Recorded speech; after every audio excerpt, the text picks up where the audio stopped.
दोस्तों, अगर आपने इस स्टोरी के बाकी पार्ट्स अभी तक नहीं देखे हैं तो पहले आप जाकर उसे देख लीजिए, वरना ये स्टोरी आपको पूरी तरीके से समझ में नहीं आएगी। पिछली वीडियो में आप लोगों ने देखा था कि गुल्ली और बुल्ली फैसला करते हैं इन दोनों को उड़ाने का, और इसके बाद गुल्ली जीप को स्टार्ट करता है और जेसन और ग्रैनी को ठोक डालता है। इन लोगों को लगता है कि जेसन और ग्रैनी कम से कम 15-20 मिनट तक घेर रहेंगे और उतनी देर में ये लोग यहाँ से चले जाएंगे, लेकिन इन लोगों का सोचना गलत था।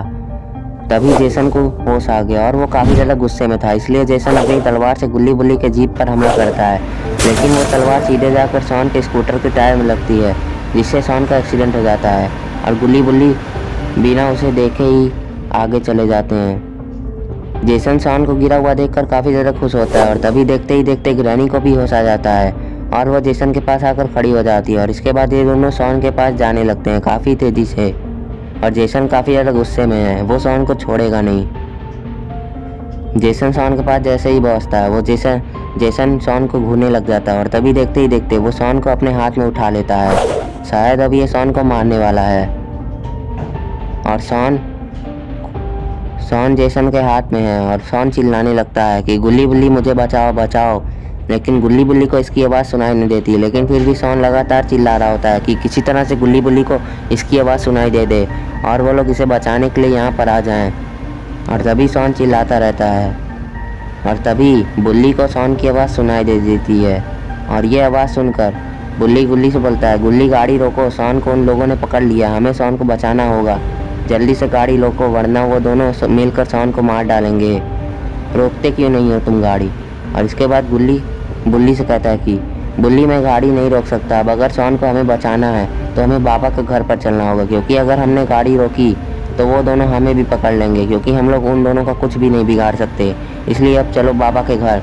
और इतना बोलकर गुल्ली गाड़ी की स्पीड को काफ़ी ज़्यादा तेज़ कर देता है, जिससे ये लोग बाबा के घर पर जल्दी पहुँच जाएँ और थोड़ी देर में ये लोग जंगल के बाहर आ जाते हैं और ये बाबा के घर वाले रास्ते पर पहुँच जाते हैं, लेकिन अभी भी बाबा का घर थोड़ी दूरी पर है, इसलिए इन लोगों को थोड़ा टाइम लग सकता है।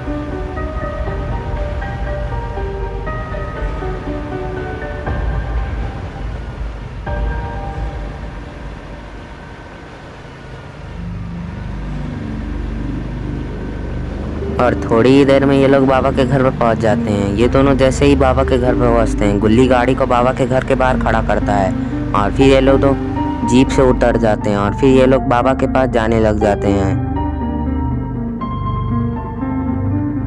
और थोड़ी ही देर में ये लोग बाबा के पास पहुंच जाते हैं, लेकिन बाबा तो अपने ध्यान लगाए में बैठे हुए हैं। अब गुल्ली बुल्ली को इंतज़ार करना होगा कि कब बाबा का ध्यान टूटे और वो इनकी मदद करने के लिए तैयार हुए, और इसीलिए ये लोग बाबा के उठने का इंतज़ार करने लगते हैं। और यहीं दूसरी तरफ जेसन शॉन को काटने वाला होता है, लेकिन तभी जेसन रुक जाता है।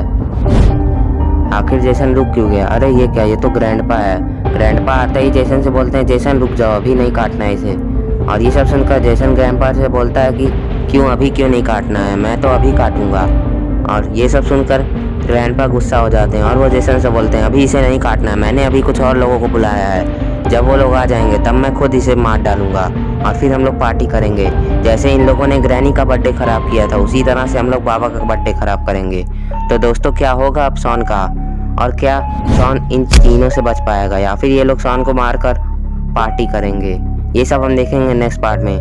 और ग्रैंडपा ने और भी किन लोगों को बुलाया होगा, क्या आपको पता है? अगर आपको पता है तो कमेंट में मुझे ज़रूर बताएं। नेक्स्ट पार्ट इस वीडियो पर 50 के व्यूज़ के बाद आएगा।